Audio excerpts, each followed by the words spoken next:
वसुदेवसुतं देवं कंसचानूरमर्दनं देवकी परमानन्दं कृष्णौ वन्दे जगद्गुरुम्। ॐ श्री परमात्मने नमः। श्रीमद्भगवद्गीता अथ द्वादशोऽध्यायः। अर्जुन उवाच एवं सततयुक्ता ये भक्तास्त्वां पर्युपासते ये चाप्यक्षरमव्यक्तं तेषां के योगवित्तमाः। श्रीभगवानुवाच मय्यावेश्य मनो ये मां नित्ययुक्ता उपासते श्रद्धया परयोपेतास् ते मे युक्ततमा मताः। ये त्वक्षरमनिर्देश्यम् अव्यक्तं पर्युपासते सर्वत्र गमचिन्त्यं च कूटस्थमचलं ध्रुवम् सन्नियम्येन्द्रियग्रामं सर्वत्र समबुद्धयः ते प्राप्नुवन्ति मामेव सर्वभूतहिते रताः। क्लेशोऽधिकतरस्तेषाम् अव्यक्तासक्तचेतसाम् अव्यक्ता हि गतिर्दुःखं देहवाद्भिरव्याप्यते। ये तु सर्वाणि कर्माणि मयि सन्न्यस्य मत्पराः अनन्येनैव योगेन मां ध्यायन्त उपासते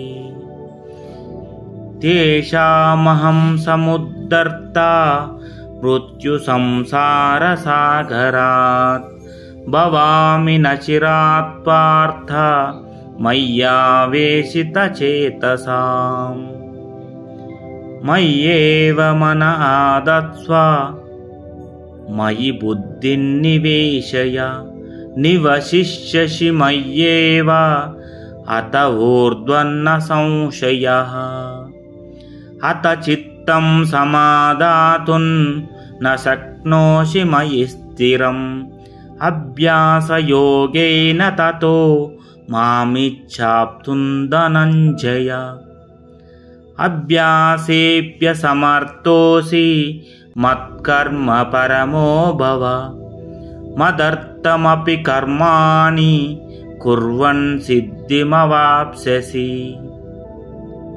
अतैतदप्यशक्तोऽसि कर्तुं मद्योगमाश्रितः सर्वकर्मफलत्यागं ततः कुरु यतात्मवान्।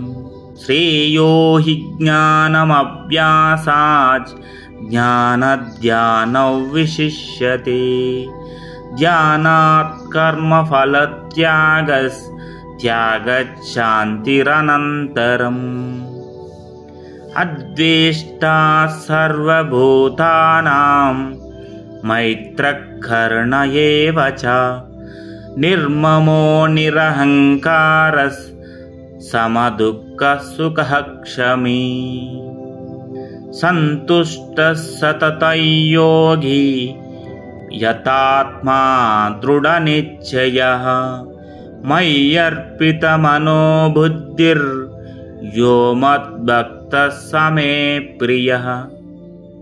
यस्मान्नो द्विजते लोको लोकान्नो द्विजते च यः हर्षामर्षभयोद्वेगैर्मुक्तो यः स च मे प्रियः। अनपेक्षः शुचिर्दक्ष उदासीनो गतव्यतः सर्वारम्भपरित्यागी यो मद्भक्तः स मे प्रियः।